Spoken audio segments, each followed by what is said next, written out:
could rectify the situation, the imperial fists were scattered across the galaxy, confronting rebellions arising in the wake of the deposing of Drakan Vangorich. It was in such conflicts that the Eighth Company was truly reborn to war, earning battle honors across the Segmentum Obscurus. Amongst these were many campaigns under the notional command of Wolf Lord Harald. Hey, hi, howdy, hello.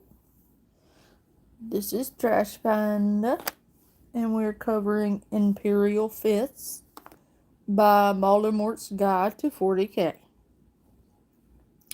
We are on part 2. We finished up the first half of this video in Imperial Fist, and this will be the secondary part to that. And then our next 40K will be the Space Wolf Saga Part 2, which will finish up the Space Wolf Saga. But this is the Imperial Fist, which you really need to listen to before you listen to anything about the Black Templars. This is kind of a good prelude to that. You really don't need to listen to the Black Templars before you listen to the Imperial Fist, because it won't make any sense if you do it that way. That's why we're going this route with it. Panda Thagine! Hey, Olop, we're listening to Nerd Shit. We're listening to Voldemort's Guide to the 40K and its Imperial Fist. It has nothing to do with the drama, but you're welcome to hang out with me and listen to Nerd Shit. Oh, and by the way, this is what I'm working on. It's taken forever. I don't think I'm ever going to get finished with this goddamn lion. But it's almost done. I've only been working on it for like 8 hours. Lots of tiny, tedious details. Purdy. I see what you did there. Purr. But anyway, yes, this is a prelude to the Black Templars, and this is part 2 of Imperial Fist. Enjoy. Firetooth, whose Fenrisian bravado only encouraged Alderic's aggressive approach. It is said by the time the Eighth Company returned to Phalanx, they were all but unrecognizable as Imperial Fists.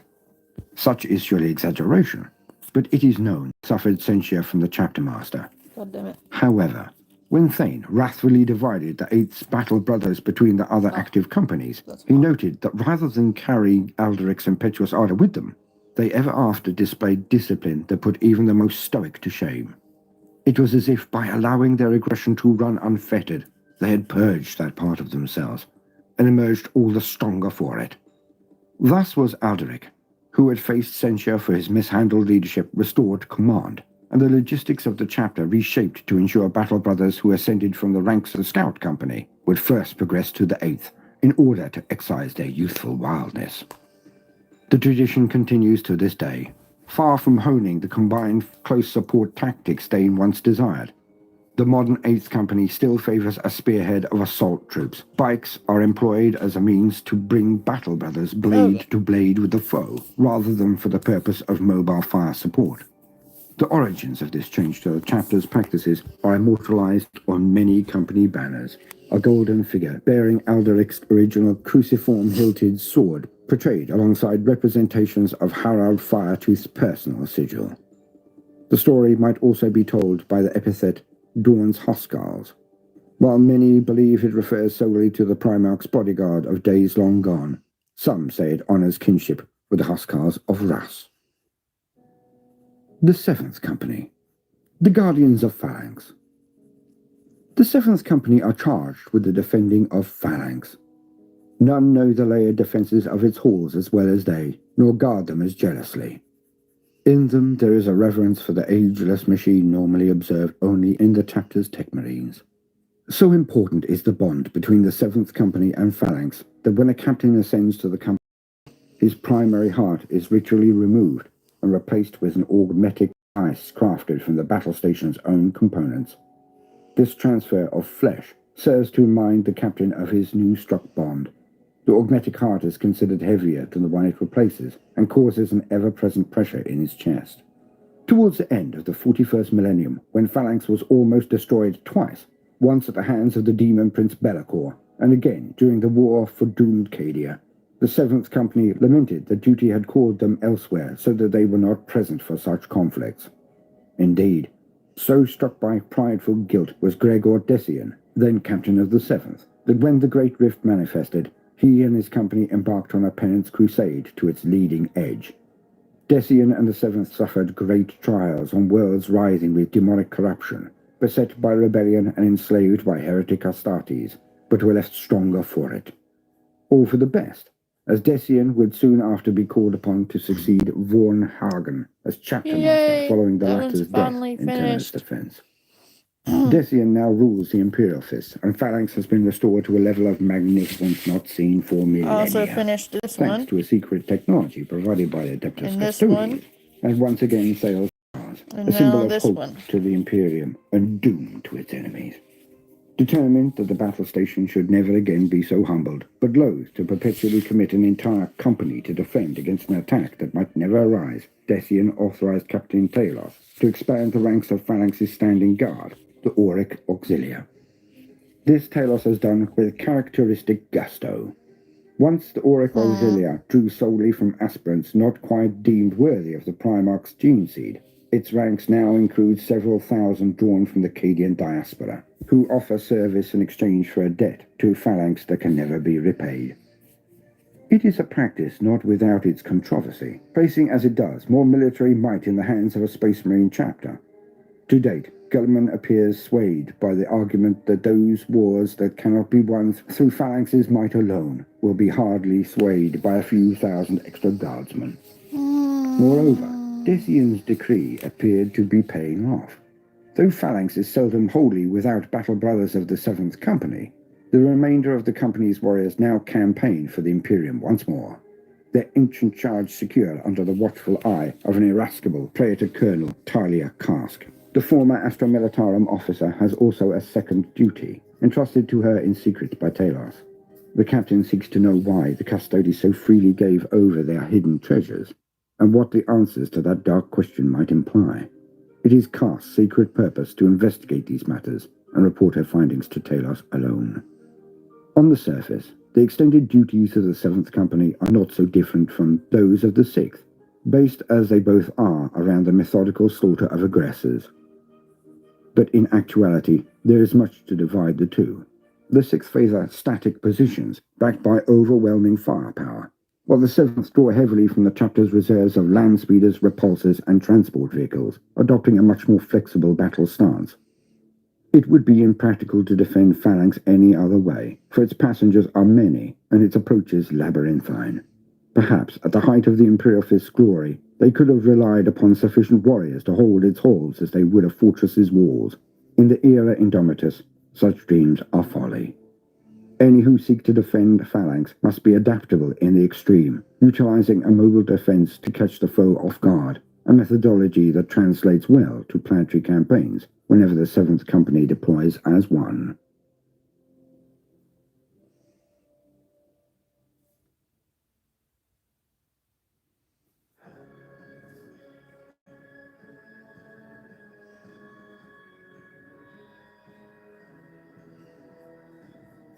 So, before the daylight fully crested the horizon, it began again. This time, a number of cultists that must have been near 70% of those that remained were now readied and presenting themselves behind their makeshift and motley banners. Space Marines were amongst them, but very few. Apostles for the main part, but they were a drop in this vast ocean of gibbering, screaming, and seething mass. Just something to make sure the cultists actually made it to the wars, perhaps. There was much rage, but also a touch of desperation in the cavorting, taunting coming from the Chaos Cultist lines. Without a set of 3 moats in their way, there was little that the Imperial Fist would be able to do to stop them getting to the very walls of the fortress named Conqueror's Ruin. And this one fact made the cultists move with a relish they did not have the days before, for they felt that they would actually take this place. It would be the first time they gained the ground and touched the walls, but all present, all amongst that horde, felt that in this one attempt they would be victorious. On this first attempt they would swarm the walls, dragging the Marines down by witch bodies alone. Then they would just jump down and rampage through their old camp. They only needed to get over the walls. With the numbers they had, it would be inevitable. As they charged, they headed in two directions, left and right. There was initially no central path or force, as the walls were breachable, but in the center of the fortified line there was an opening into the bunker complex. But before it stood a field of energy that could not be penetrated by all of the force the traitor Marines could hit it with the days preceding. Hence it was deemed impossible. The traitor Marines did not tell their cultist thralls, so the very area may be used as a sally point from which the Imperial fists could attack out with impunity. A massive horn resounded across the entire valley, soon to be met with 100 of its kind, and, only seconds later, by the clamorous roar of the throng of scum, as they stampeded like a herd of deranged oxen. The only difference was that natural animals always stampede from, whereas these animals were definitely stampeding toward. The fortress actually shuddered under the force of the mass-charging feet, but none inside moved a muscle. None even so much as flinched. For they were imperial fists, and they were born for this.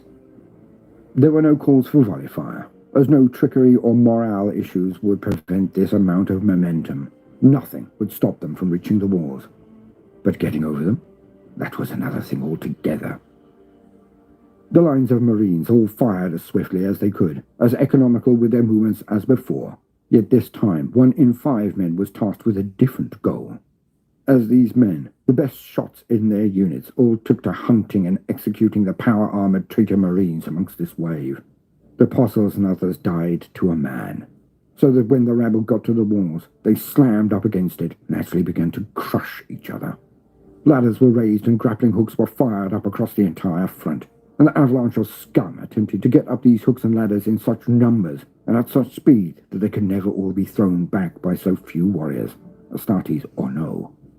With an eye to his stocks and a knowledge of warfare built over decades in action, the lieutenant then barked an order down his rocks into the helmets of the sergeants in charge. Sergeants, initiate ammo conservation. Hold the line. Ammo conservation drill.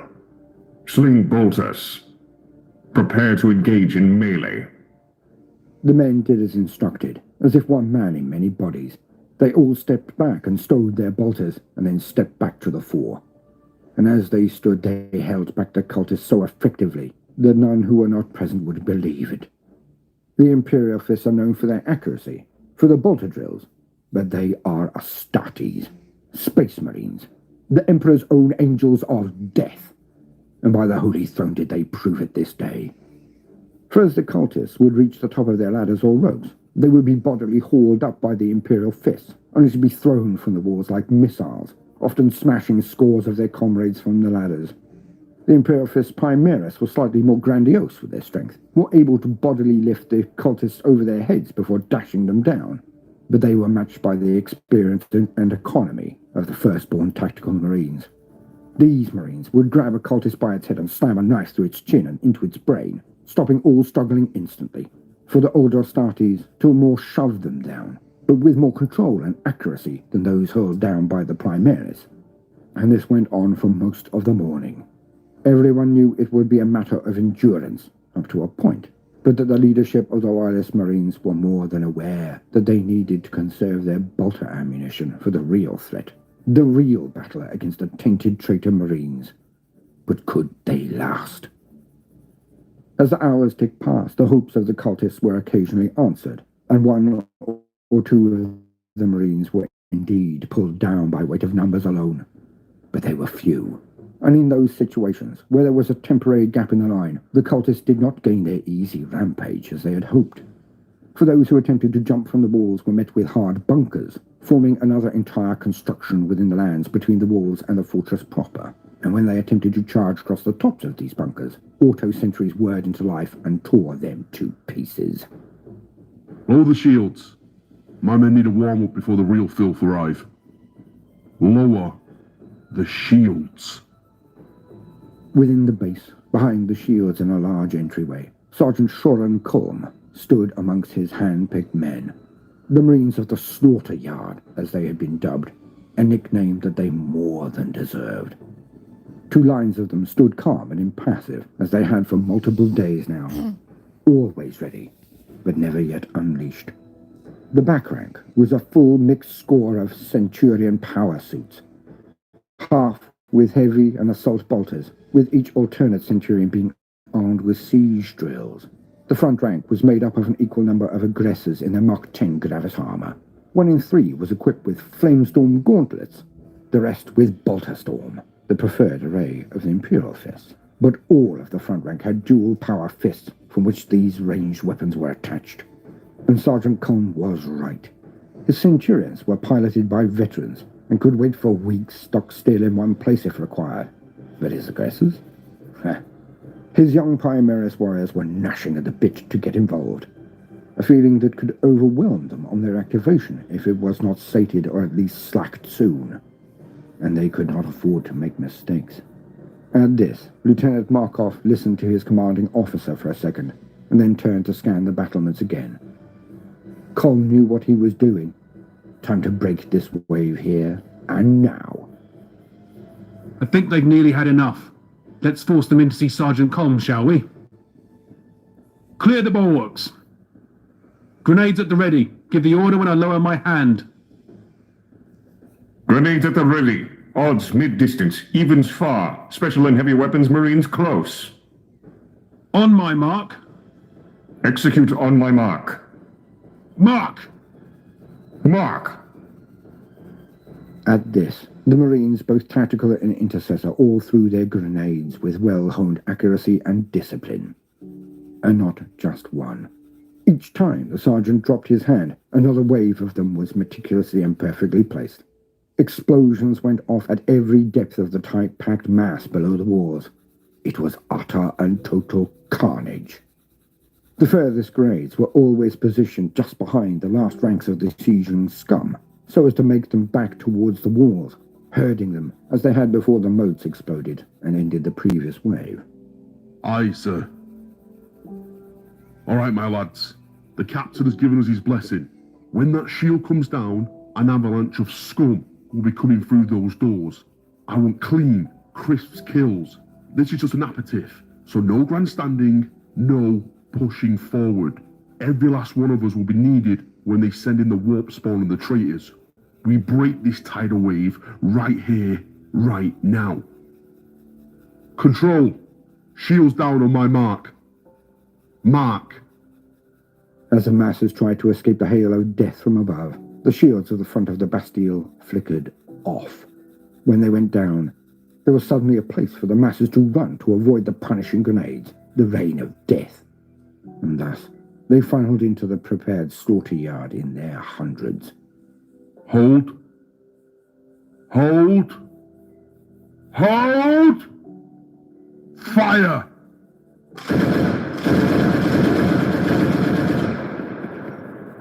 The cultists were almost at the Imperial Fist lines, so close, when they finally opened up.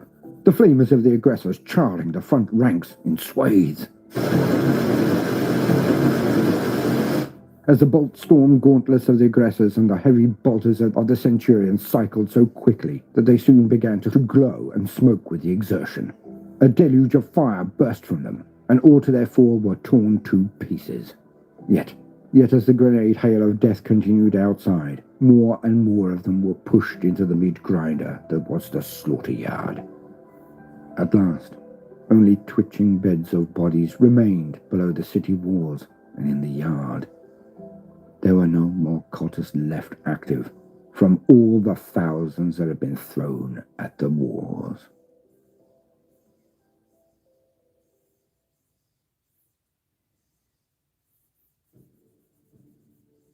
The Sixth Company, the Siege Hammers. For all Rogel Dawn's belief in the Bastion Imperialis, he knew that even the strongest of walls were nothing without righteous warriors upon their ramparts. Such wisdom echoes down the centuries, forming the adamantium core of the Sixth Company's mission. The mission of the Adeptus Astartes is lightning war, to overwhelm the foe's defenses and leave nothing but broken dreams in their wake. Yet the anarchy of battle seldom allows warriors to fight entirely in the manner of their choosing. No matter how well laid the plan, or how disciplined one's comrades, there comes a time when the tide turns, and attackers are forced on the defensive. Dawn understood this well, having seen the advances of the Great Crusade undone and terror itself placed under siege, and when his legion was broken into chapters, he ensured that one full company would master the arts of siegecraft from upon the battlements rather than before them, ensuring that should the Imperial fists ever find themselves on the defensive, they would know triumph.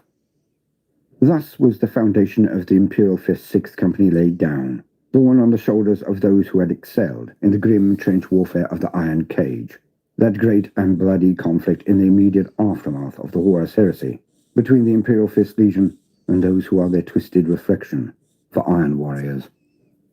The newly formed 6th Company embraced all the lessons unintentionally taught by jealous Perturabo and his Iron Warriors, buttressing an already accomplished understanding of siegecraft with the grim science of defense.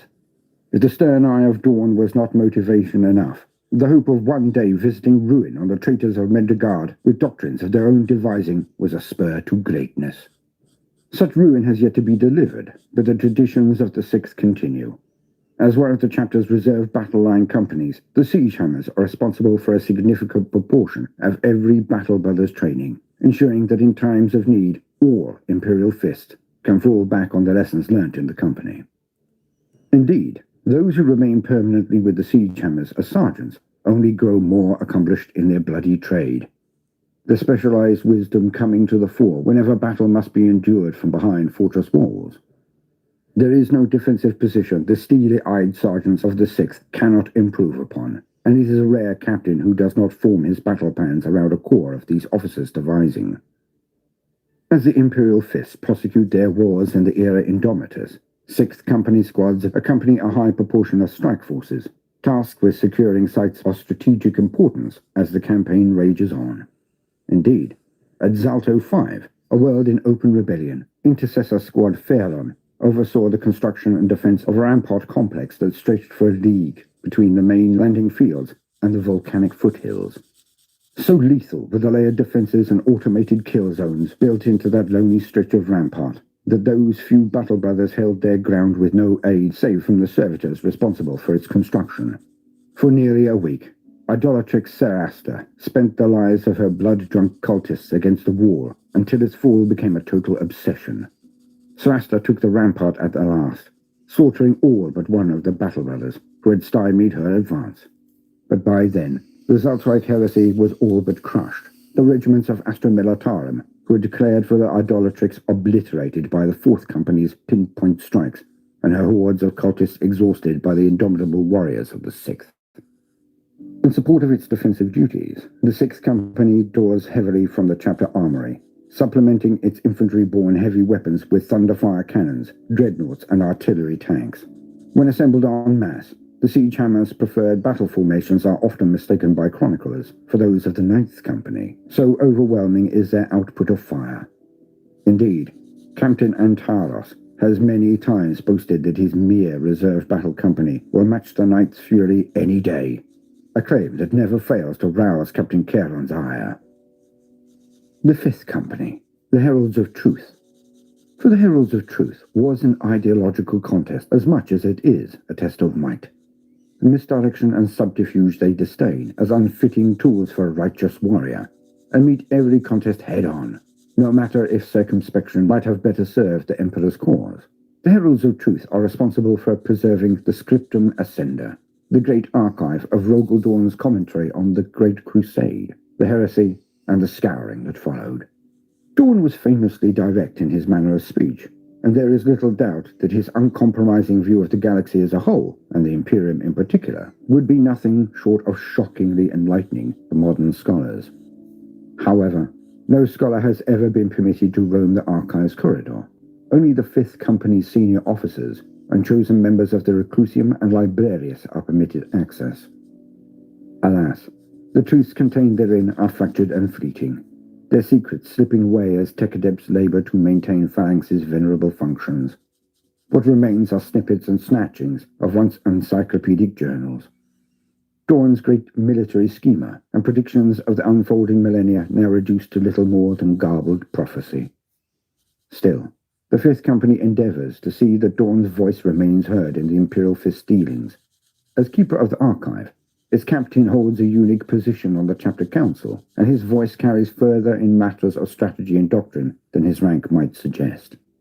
It is telling that in 10 millennia of chapter history, more chapter masters have been appointed directly after leading the Fifth Company than those from all other companies combined. On campaign, the heralds of truth deploy with grim procession and heraldic panoply, bearing banners and company relics from the days of the Legion. Gothic script proclaims the lineage of every squad and battle tank, their deeds, their triumphs, and the roster of the slain. For one truth decreed by the Fifth stands out as preeminent, that even the lowliest and most wretched of men can be raised to heroism if they are but given inspiration. It is the company's sacred duty to ensure that those liberated by the Imperial Fists are left in no doubt as to who is responsible. Proud banners are raised on fortifications and battlements, and statues struck from stone to mark battles hard won. Thus do Rogel Dawn and the Emperor claim new victories 10,000 years after either last trod the contested dirt of far-flung worlds, and long-sundered populaces learn their names and legends anew. The Fourth Company, the victors of Brax. Even in a chapter renowned for its siegecraft, the Battle Brothers of the Fourth Company have earned great distinction as fortress breakers. Seeing subtlety as prevarication, they seek victory through direct means, crushing the foe amidst the roar of Land Raider engines and the pulverizing tread of warsuits. When the Alpha Legion provoked an uprising on the fortress world of Brax, the Imperium's initial response ended in disaster. While internecine warfare raged from bastion to bastion, the Alpha Legion played no role on the shifting battlefronts. Instead, they focused their efforts on the secret seizure of Brax's Skyfire arrays and waited for the inevitable planet strike. Unaware of the trap, Lord General Proculus ordered a full-scale assault as soon as the punitive fleet arrived in orbit. In the slaughter that followed, Proculus lost the Titan Legion, 6 Astra Militarum regiments, and no small quantity of auxiliary assets, without ever claiming more than a kilometer of Brax's bunker complexes. By the time the Imperial Fist's Fourth Company arrived, diverted from the Mangora battle zone, Proculus had already requested authority to commence exterminatus. For the Fourth Company's captain, Lydoro, such measures halted just shy of heresy. The Imperial Fist had claimed Brax from the darkness of the Noctis Eterna but a decade earlier, and the fortress world had become a linchpin in the Bastion Imperialis reborn. Ignoring Proculus's buster with customary stoicism, Lydoro wasted no time in launching a planet strike of his own, one that would reverse the Imperium's fortunes. It began with a punishing orbital strike on the northern continent's Skyfire complex, Brax Ultima. A drop zone assault at Demi-Company strength followed before the thunder of the bombardment had echoed away. Outnumbered a dozen times over, the Imperial Fist suffered horrendous casualties, and Lydoro himself lost both an arm and an eye in the intense fighting. But thanks to the Imperial Fist's dogged determination, the Alpha Legion were driven back into Brax Ultima's sprawling Aegis defense lines, long enough for Lydoro to seize control of the Skyfire complex and unleash his true assault. Not for nothing did Allah's Lydoro carry the title of Master Armorer. Ahead of the battle, he had commandeered every uncommitted suit of Centurion and Gravis armor for the Fourth Company, and every Land Raider that could be spared. Scarcely had the sky above Brax Ultima gone dark when the remainder of the company roared into battle aboard gunships of every stripe. This gold fist crushed the Alpha Legion counter-assault before the wounded Lydoro's position could be overrun, and thereafter ground its way through the trench lines towards the neighboring complex of Brax Proxima, their advance as remorseless as the unfolding of history. By the time Brax Resplendor fell 3 days later, elements of the stymied relief army defied the callow Proculus and threw their support behind the Fourth Company. Only then, with the big guns of the Astra Militarum's heavy artillery hammering out a hymn of inevitable victory, did Lydoro give himself over to the care of his apothecaries. The conquest reshaped the Fourth Company's identity, not least with their new moniker, the Victors of Brax, which the chapter council decreed would ever after celebrate their fearless dedication to the Bastion Imperialis. As the Indomitus crusade unfolds, and the company fights as an unstoppable, pulverizing fist, its forces bolstered by the armored warsuits and battle tanks that filled Brax's Aegis lines with traitor blood, as well as the wondrous repulsor and repulsor executioner graphitic tanks the Dawn would surely have admired. What the victors of Brax lack in speed, they more than compensate for in sheer, intractable mass. Though their attacks may seem relatively slow and grinding, it is often the case that they leave behind no trace of those foolish enough to be caught in their path. Captain Aras Lydoro leads them still, an augmetic arm and eye replacing those lost in his hour of triumph. It is rumored that this eye's gaze is ever drawn to the Iron Warrior's stronghold on the demon world of Medrengard, the destruction of which would be the ultimate challenge for the ultimate siege breakers. The Third Company perhaps best represents the tenacity of the Imperial Fists, but also reveals the cost of the chapter's unflagging resolve. The Sentinels of Terror have on many occasions been reduced to the barest handful of battle brothers, only to claw themselves back from the abyss through adherence to the precepts the Imperial Fists hold most dear. It has long been a credo of the chapter that blood spent in battle is an offering made to the Emperor.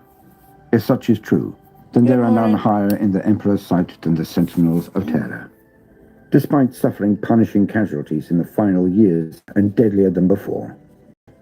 Indeed, Chapter Master Vorn Hagen was known to refer to the Third Company as a single entity of war that slews off its weakness in the maelstrom of battle, like a serpent rubbing its belly upon rock to divest itself of old scales. In a chapter known for its inflexible ways, the Third Company are unusually adaptable to circumstance, often disdained by other Sons of Dawn for possessing a martial stance more suited to the Ultramarines. If such is meant in insult, the Sentinels of Terror bear it proudly, content that their roster of victory speaks for them thunderously. Such is the attritive nature of the Third Company's battles, that their ranks more than any other have seen aggressive reinforcement. The need to keep the Sentinels of Terror at fighting strength has been so great at times that the usual progression between companies has been overridden. Space Marines from every reserve company, and even especially promising neophytes undergoing final transformation, have all transferred directly to the Third Company. Such has become merely another reason to cast askance gazes at the Third. Yet here, the company's adaptability again proves its worth. As part of the rites of induction into the company, new battle brothers must spar with one of the Sentinel sergeants in Phalanx's dueling ring. Fluidly adjusting their fighting style, the experienced sergeant will quickly pitch the inductee from their feet. Bruises and broken bones are quickly mended, but are swift eliminators of pride, forging strong bonds of brotherhood. Undying hatred burns in the Sentinels' hearts for the Iron Smith Sean too. On many occasions have they pursued this foe, only for him to slip out of their grasp, even when they thought his wounds were beyond recovery. Sean too has instigated Tyranid incursions and orc predations, and is responsible for the death of hundreds of Imperial Fists. His head is eagerly sought by the Third Company, and will be theirs in time. The Sentinels continue to serve as only they can, spearheading the assault when the bluntness of the First Company or the flagellatory zeal of the Second would bring problems of their own. With each battle won or lost, they edge closer to perfection, to the epitome of what it means to be not only an Imperial Fist, but a member of the Adeptus Astartes. Whether they will ever reach that hallowed state, or perish striving for it, remains to be seen, but their road will surely be one of honor. The Second Company, the Scions of Redemption. The Second Company are the custodians of the chapter's collective guild, fighting ever to make amends for failure past. Thus the name Scions of Redemption is no figurative title. Their search for atonement colors the company's every action, both on and off the field of battle, and will never cease. The Imperial Fists hold a reputation for the aggressive pursuit of penance for even the slightest failures. Rogue Dawn's belief that pain burns away impurity and brings necessary clarity is enshrined within the chapter's oldest rituals, most notable in the use of the pain glove, a horrific web of electrofibers designed to stimulate nerve endings and hold the wearer fully conscious while his body burns in simulated fire. Nowhere in the Imperial Fist chapter is Dawn's legacy of purity through pain observed more passionately than in the Second Company. Though Imperial records are at best mixed on the topic, it is traditionally held that it was the Second Company's failure that led to the chapter's near annihilation during the era known as the Rise of the Beast. A dismal day, the Imperial Fist standing, and the chapter's future reliant on reconstitution from its successors.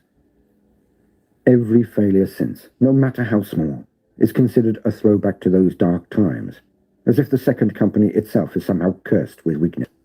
And such weakness can, of course, only be excised through pain.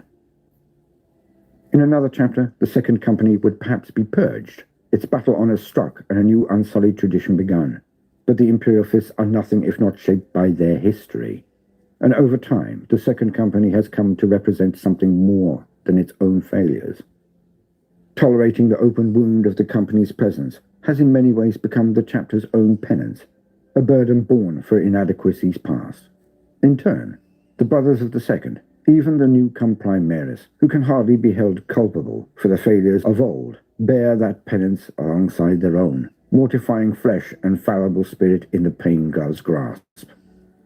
This obsession has led to the Second Company adopting the most methodical of battle tactics, for they are determined not to invoke further dishonor through rash behavior.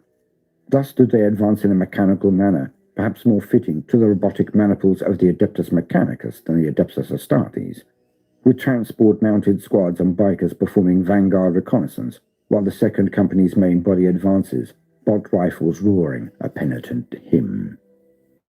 Yet service in the Second is certainly not considered dishonorable or shameful. On the contrary, there is no nobler cause than to bear the collective sins of one's brothers, however inflated by ritual and collective guilt those sins might be, and to seek atonement for them. Thus the Second Company fight with a cold fury surpassing even that of their comrades, determined to restore not only an honor lost in ages past, but to sustain that of all those they call brothers. The First Company, the Emperor's Shield. The First Company have borne many names over the millennia, each reflecting the chapter's wider duties at the time. In the days of the Dark Imperium, they use a title that represents their inviolable mission, to make Terra the central citadel of an unbreachable fortress. That it also serves to remind Guilliman of the Imperial Fist's finest hour is likely no coincidence.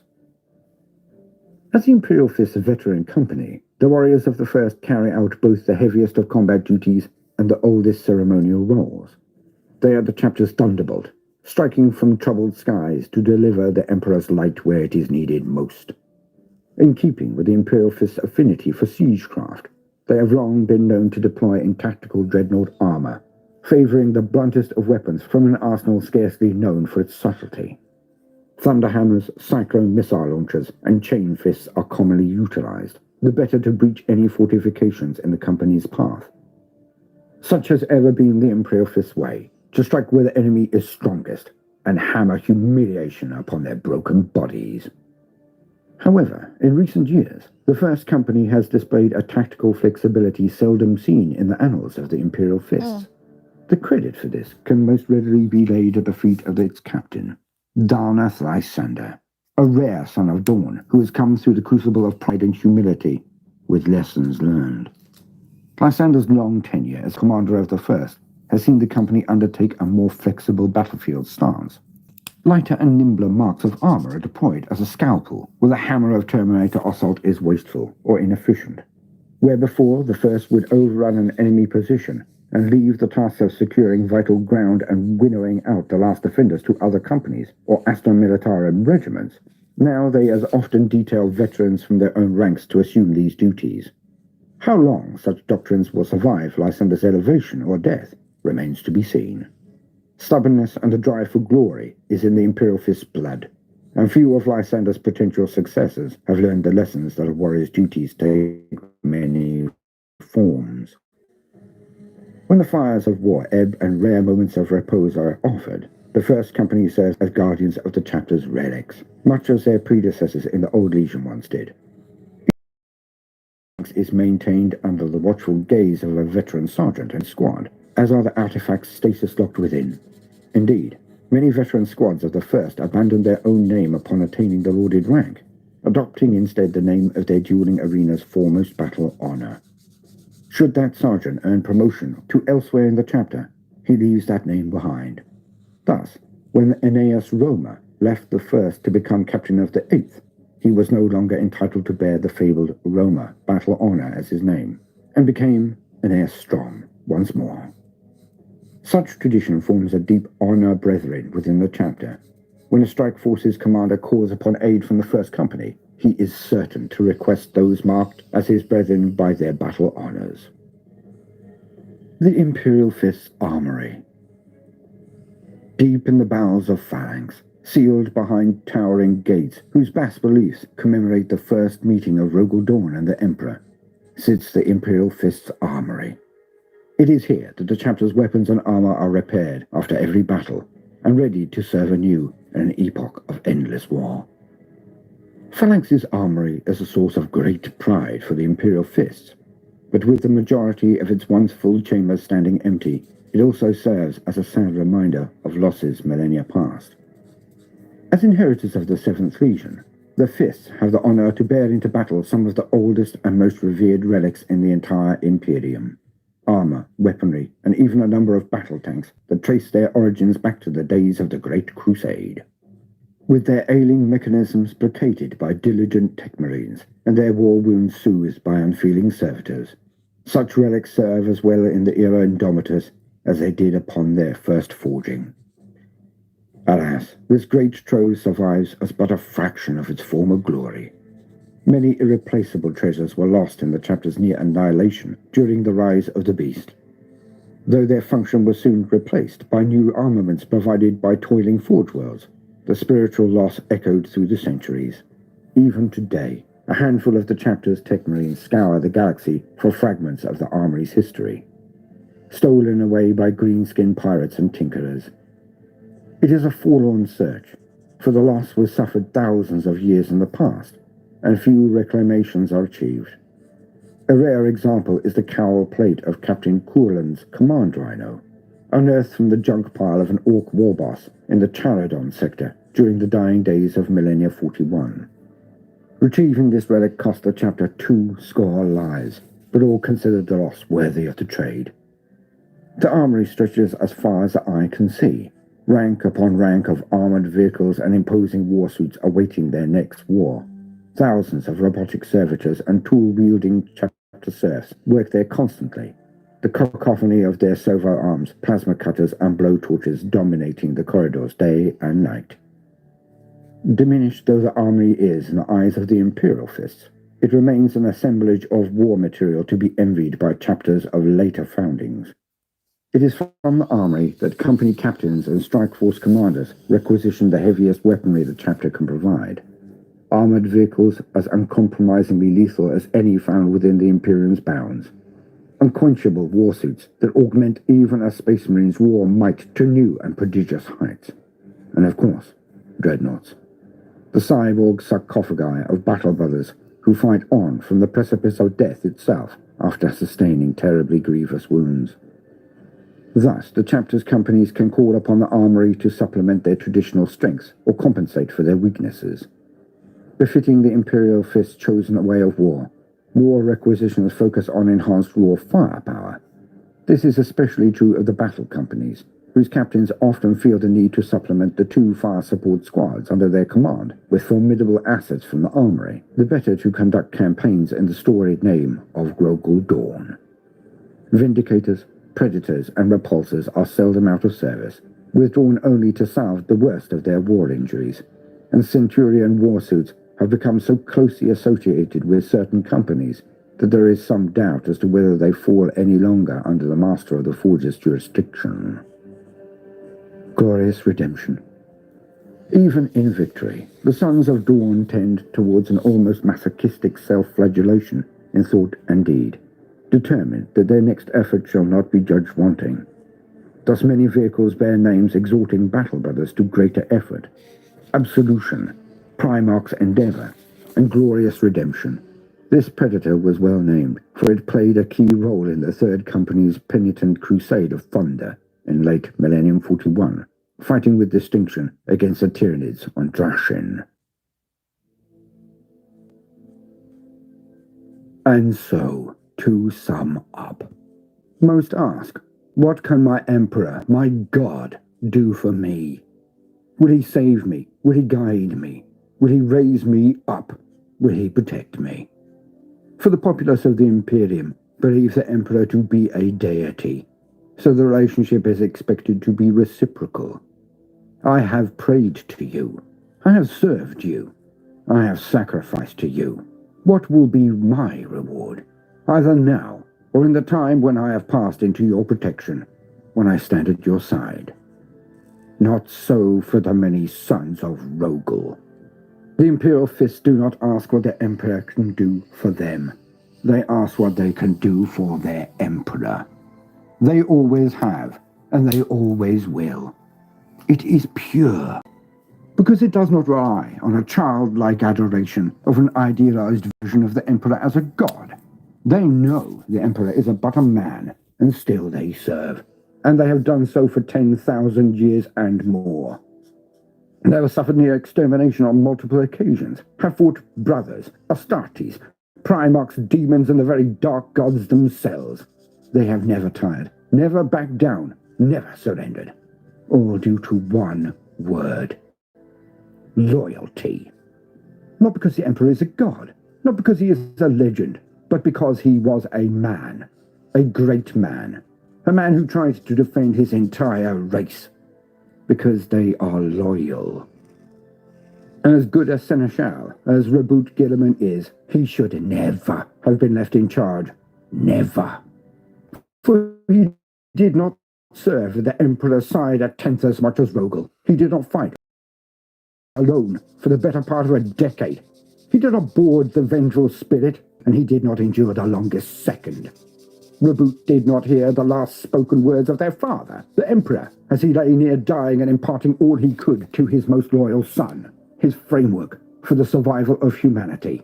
Nor did he, Gulliman, drive the traitor legions to the Eye of Terror with fire and wrath. And if Reboot had not performed a bloodless coup while his brothers were fighting the traitors, if Rogel had been in charge of the Imperium, then the Bastion Imperialis would have been enacted, instead of the avalanche of bureaucracy that has choked the Imperium for all of its existence. My perspective only, as it makes things more fun. But you can come up with your own theory. Hit the comments and share. What should have happened? What would have happened? What would the Imperium be like if it were forged in the image of Rogel, or not Reboot?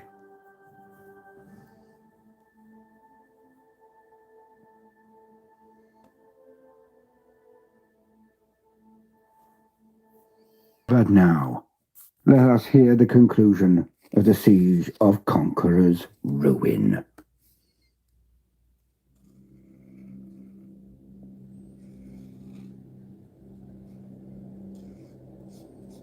The defenders did not have to wait so long this time. The moon rose high in the air, but it was red as blood. The clouds around it sackcloth. A wind whipped up and twisted over the major concentrations of the traitors. From there, it wound its way towards the Bastille itself. All atop it held on to whatever was sturdy, that which would not simply blow away in these gusts of wind so strong they threatened the very heavens themselves. And as the turbulent currents approached the walls of Conqueror's Ruin, the mats of twisted and broken bodies beneath them twitched. The hurricane moved across the fields of dead, and an infinitesimally small red light burst from each body and was carried away on the winds as they returned to their place of origin, the traitor column. It was mere moments after the Imperial Fists had started to stand erect again, to see where the winds had sailed, when they felt it as much as heard it. Astartes, Space Marines, are resistant to the powers of the war, as are no other humans that have ever lived. and the stoic sons of Rogel Dawn, the Imperial Fists, were known to be some of their most doughty warriors. Any lesser men would have voided their bows and fled at that one echoing scream, the thunderhead that struck both the ears and the heartstrings, the very soul at the same time. The birthing cry of something unnatural, something that should not be, that had torn its way into existence. With that done, the traitor column lurched into movement. As the warriors on the walls looked on, a huge spearhead of land raiders, rhinos, and other heavy armor came on. Around them were the last of the cultists, diminished as a host, a shadow of their former might, numbering now only in the thousands, but plentiful enough to cause problems. Thus did the lieutenant confirm with his lord, his captain, then bark out his orders. Sergeants, order the men to ignore the chaff. Special and heavy weapons, I want that armor stopped. The rest to concentrate fire on any traitors that come out of those vehicles. Only 1 in 10 swooping the cultists. They'll head inside anyway. Let me make myself clear. The cultists may have been at the disadvantage at night, but not so for either loyalist or traitor space marines. Their visors providing low light and other spectra of vision. For them it made no difference. Not really. Thus, when the push came, neither marines had the advantage in vision at the least. But the difference in stock, in training, in discipline, in accuracy could not be more telling. As the column of armor lay on, the pinpoint fire of plasma cannons, missile launchers, heavy bolters, and even massed bolt of fire poured down into them. And soon the landscape was littered with burning wrecks to illuminate the now soulless bodies of the cultist dead. But the lance cannons of the Godhammer pattern land raiders of the traitors were targeted well. They had the advantage of numbers even now. At just the right time, the land raiders seemed to part, and a small group of predators brought their lance cannons to bear as well.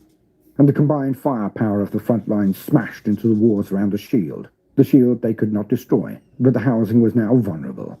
The lance cannons at this range were things of terror and power, cutting through the walls second by second as the land raiders and predators barreled forward. When transports, one after another, popped under the precision fire of the Imperial Fists, they more often than not disgorged their contents of men mostly unharmed. The cultists were now little more than a distraction, as the very marines following them were hacking them to pieces, or blasting them out of the way so they could gain clear shots up at the loyalists on the battlements. Vile traitors they may have been, but they were no less able for it, and their heavy fire up at the walls started to take a toll on the defending marines, both tactical marines and even the robust primaris. Amidst the onward rush and the popping vehicles, horrors in power armor, but twisted and mutated into parodies of Astartes, moved forward, culling the cultist throng as they went. The lieutenant immediately hailed the lead sergeant of the slaughter yard. Sergeant Colm, beware, we have a visual on possessed heading toward the main entrance. They're coming straight for you. As the casualties of the Imperial Fists on the walls mounted, and the traitor's mid-distance firepower hove into range, Markos stuck to the plan and ordered his men off the walls. Heading into the tunnels now, Captain. Taking up position pattern Omega. You heard the lieutenant. Fall back. Staggered covering fire from odd numbers to lead. Off the wall and into the tunnels. Covering each other as instructed, down they went in giant leaping bounds, then inside their tunnels and bunkers to their designated positions. But even as they took up position, the tidal wave hit. The shielded room was assailed before any other, as it was the only point of access. Hold! I don't care how many of them come through that door. I don't care what they look like or what they're wielding. You will hold. The tides of cultists burst into the wall of firepower that the slaughter yard put out, cutting them to ribbons as it had before. But they were far less worried of the bolts and flames of the marines when behind them came the horrors that were the possessed. Finally, as the last of the cultists before them fell, the possessed burst into the fray. Bounding over or under many arcs of fire, they seemed to almost appear out of nowhere on top of many of the aggressors. But the second line, those centurions with siege drills and a penchant for melee, they pushed back and tore many of the possessed off their smaller battle brothers, only for the favor to be returned in kind. The ferocity of the initial impact of the possessed had left some Imperial Fists with their faces pierced by claws or swords, even through their armor. Some torn down and then to pieces by these part demon, part Astartes nightmares. But the tide had turned, and the Imperial Fist's cold, calculated rage quickly turned the brawl back into a battle. As the tame work of the Imperial Fist easily outmatched the unthinking rage of the possessed, the fray was swift and brutal, lasting no more than 2 minutes from start to finish. With the last of the abominations terminated, a new threat revealed itself, as missiles and balls of superheated plasma began to erupt into the ranks of the Loyalists. The real Chaos Marines were finally here. Spawn mixed amongst them, but the firepower was very real. All units fall back to secondary positions. Walk is time, lads. Steady withdraw to the next position. And with that, the units of the slaughter yard retreated and splintered out across the labyrinth, taking up set positions amongst the bunkers and in the many cross-sections and dead ends. The Chaos Army finally moved into the fortress. Those attempting to go over the walls and the tops of the bunkers were gunned down with such speed and finality that the traitors were forced into the tunnels almost exclusively. And there, the massacre went on all night. The main push fully moving into the citadel provoked the final formations into advance. The elite guards and chosen warriors of the Chaos Lord, a once proud chapter master, now marched away from their camp and supplies and on to the citadel. Though it had cost the lives of all of the sorcerers under the Lord's command, he did not think it too high a price to pay. For at their head, the thing that they had summoned. As soon as they were far enough forward to have committed, a wave of fire came from the citadel. Emplacements that had never been revealed fired all along the left flank of the heavy artillery, final reserves and essential support of the traitor force, all that had been left behind. As the shells hit, they exuded a thick and heavy fog. At this signal, the air was filled with the distant rumble of landing craft. The Storm Raven gunships dipped down and hovered behind the smoke cover, then swiftly thrust back into the skies and away. All of the eyes of the traitors left behind, and all of their scopes, guns, and auspex was aimed in the direction of the smoke. It was thus an incredible shock to them when all the assault came out of the right. Out of the woods, the vanguard forces under Lieutenant Artorius swept forward. They had been waiting and spotting for their brother Imperial Fists all the time for the siege, but it was now their turn. Repulsor and Executioner heavy tanks burst from the trees, firing on the targets they had been watching for days. Their firepower was accurate and devastating, tearing into the artillery and other vehicles left behind at the camp. The many infantry and specialists left behind were set upon by infiltrators and reavers, the grenades landing on campfires and inside large tents, and quickly fought. Okay. I have been on for nearly an hour now. And tomorrow we will pick back up on the Space Wolf saga. And then probably be picking up on the Ravens after the Space Wolves, because the Ravens is kind of like a special forces. And they are total badasses. A really story. So we will pick up on the Space Wolves and then on to the Ravens. I hope you've enjoyed. Have a good night, everybody. I'll see you soon.